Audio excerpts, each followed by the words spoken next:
బండి భగీరథ కేసులో లాయర్ల మధ్య గొడవ, జడ్జి తీవ్ర ఆగ్రహం. అసలు ఏం జరిగింది ఏంటి వివరాలు తెలుసుకుందాం. వీడియో పూర్తిగా చూడండి, అలాగే తప్పకుండా లైక్ చేయండి. మరిన్ని అప్డేట్స్ కోసం ఛానల్ని సబ్స్క్రైబ్ చేసుకోండి. ప్రభుత్వం నుంచి వచ్చే అప్డేట్స్ అన్ని కూడా ప్రతిరోజు మన ఛానల్ ద్వారా మీకు తెలియచేయడం జరుగుతుంది. అలాగే వీడియోని ఒక లైక్ చేస్తే మరింత మందికి సమాచారం చేరుతుంది. ఇంకా వివరాల్లోకి అయితే వెళ్ళిపోదాము.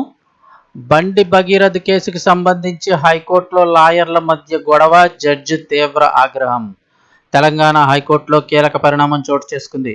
బండి భగీరథ్ పై దాఖలు చేసుకున్నటువంటి కేసులో బండి భగీరథ్ ముందస్తు బెయిల్ పిటిషన్ పై కూడా విచారణ సమయంలో లాయర్లు సంయమనం కోల్పోయారు. ఒకరిపై ఒకరు విమర్శలు చేసుకోవడంతో వెంటనే న్యాయమూర్తి స్పందించి తీవ్ర అసహనం వ్యక్తం చేశారు. లాయర్లకే సంయమనం లేకపోతే కేసును మరో బెంచ్కు మార్చుకోవాలని హితవు పలికారు. దీంతో కోర్టులో మరి కాసేపు హైడ్రామా నడిచింది. తెలంగాణ హైకోర్టులో తీవ్ర గందరగోళ పరిస్థితులు అయితే నెలకొన్నాయి. భగీరథ్ కేసులో బాధితురాల తరపున వాదనలు చేస్తున్న పబ్లిక్ ప్రాసిక్యూటర్ నాగేశ్వరరావు బండి భగీరథ్ను ఉద్దేశించి క్రిమినల్ని సంబోధించడం తీవ్ర దుమారానికి కారణమైంది. లాయర్ నాగేశ్వరరావు తీరు పట్ల బండి భగీరథ్ తరపున వాదనలు వినిపిస్తున్న లాయర్ నిరంజన్ రెడ్డి తీవ్ర అభ్యంతరం చెప్పారు. కేసులో నేరం నిరూపణ అయ్యే వరకు కూడా తన క్లయింట్ క్రిమినల్ అని సంబోధించకూడదని పేర్కొన్నారు. దీంతో వారిద్దరి మధ్య వాగ్వాదం చోటు చేసుకుంది. ఈ క్రమంలోనే కల్పించుకునే జడ్జి వారిద్దరి తీరు పట్ల తీవ్ర ఆగ్రహం వ్యక్తం చేశారు.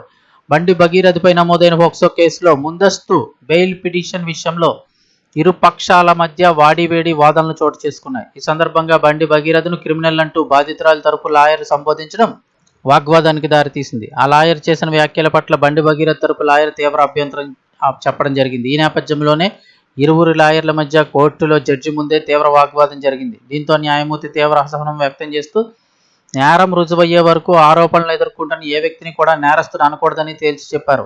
లాయర్లు కోర్టులో సంయమనంతో లేకపోతే ఈ పిటిషన్ ఇంకో బెంచ్కు మార్చుకోవచ్చని జడ్జి సూచించారు. దీంతో ఇద్దరు లాయర్లు శాంతించడంతో అంతా ఊపిరి పీల్చుకున్నారు. ఇక కేసులో బాధితురాలుగా పేర్కొంటున్న అమ్మాయి వయసు 18కి పైగానే ఉంటుందని బండి భగీరథ్ తరపు లాయర్ కేసు విచారణ సందర్భంగా తన వాదనలు వినిపించారు. 2021లో ర్యాష్ డ్రైవింగ్లో పట్టుబడినప్పుడు ఆమె వయసు 15 ఏళ్లని పోలీస్ ఛార్జ్ షీట్లో పేర్కొన్నారని, అలా చూస్తే ఇప్పుడు ఆమె వయసు 20 ఏళ్లు ఉంటుందని ధర్మాసనం దృష్టికి తీసుకొచ్చారు. దీంతో ఛార్జ్ షీట్ ఆమె బర్త్ సర్టిఫికెట్లో వేరువేరు డేట్ ఆఫ్ బర్త్లు ఉండడం పట్ల హైకోర్టు ప్రశ్నించింది. ఈ క్రమంలోనే బాధితురాలి యొక్క నిజమైన పుట్టిన తేదీని నిర్ధారించేందుకు ఆమె బర్త్ సర్టిఫికెట్లు పరిశీలించాలని పోలీసులకు హైకోర్టు అయితే ఆదేశాలు జారీ చేసింది.